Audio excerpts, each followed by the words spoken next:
ഇത് തമിഴ്നാട്ടില് നിന്ന് തിരിച്ചു കൊണ്ടുവരുന്ന വഴിയിലാണ് ആളെ കാണാതായിട്ടുള്ളത്. അതുകൊണ്ട് തന്നെ തെരച്ചിൽ നടക്കുന്നുണ്ട്.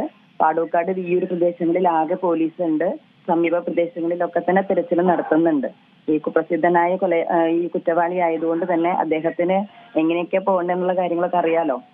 മാക്സിമം പോലീസ് പ്രതിയെ പിടിക്കുന്നതിനായിട്ടുള്ള തെരച്ചിൽ ആരംഭിച്ചിട്ടുണ്ട്.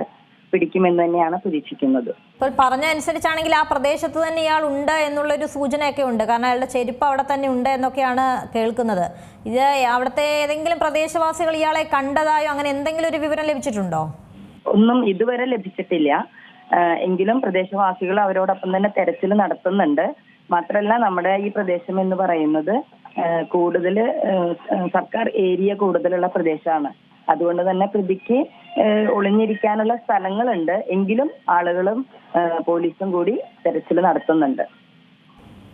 ഇപ്പൊ എത്ര സമയം കൊണ്ട് ഇവർ തിരച്ചിൽ നടത്തുന്നുണ്ട്? ഏതൊക്കെ സ്ഥലങ്ങളിലാണ് ഈ കൂടുതൽ ആ പ്രദേശം തന്നെ കേന്ദ്രീകരിച്ചാണോ ഈ അന്വേഷണം നടക്കുന്നത്? അതോ ഒരുപക്ഷെ ഈ പ്രതി ഈ അന്വേഷണ ഉദ്യോഗസ്ഥരെ വട്ടം കറക്കാനായി അവിടെ തന്നെ ചെരുപ്പൂരിയിട്ടിട്ട് ദൂര സ്ഥലങ്ങളിൽ പോകാനുള്ളൊരു സാധ്യതയുണ്ടല്ലോ? നമുക്ക് അതൊന്നും അറിയില്ല. നമ്മൾ മാക്സിമം എല്ലാ രീതിയിലുമുള്ള തെരച്ചിലുകൾ നടക്കുന്നുണ്ട് മാഡം. ഏറ്റവും പുതിയ വാർത്തകളും വിശേഷങ്ങളും വിരൽത്തുമ്പിൽ അറിയാൻ സീ മലയാളം ന്യൂസ് എല്ലാ ഡിജിറ്റൽ പ്ലാറ്റ്ഫോമുകളിലും ലഭ്യം.